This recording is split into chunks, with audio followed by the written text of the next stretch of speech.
Қазақстан тұрғын үй компаниясы акционерлік қоғамы Қазақстан Республикасы тұрғын үй құрылысының бірыңғай операторы. Компания Бәйтерек ұлттық басқарушы холдингінің тұрғын үй кешенін қайта ұйымдастыру арқылы құрылды. Компанияның миссиясы Қазақстан халқын қол жетімді және сапалы тұрғын үймен қамтамасыз ету.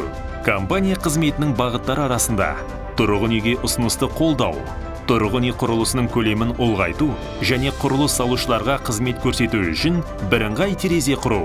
Тұрғын үйге сұранысты қолдау. Қазақстан Республикасының азаматтары үшін тұрғын үйдің қолжетімділігін арттыру. Ақпараттық технологиялар мен аналитиканы дамыту. Өнімдерді цифрландыру және нарықты терең талдау. Әлеуметтік бағытталған және дағдарысқа қарсы бағдарламалар. Жұмыс орындарын құру және бөлінген қаражатты уақытылы қайтаруды қамтамасыз ету. Бүгінгі таңда Қазақстан тұрғын үй компаниясы бұл миллион шаршы метрден астам тұрғын үй, 25 мыңнан астам клиент, 100-ден астам кепілдендірілген объектілер.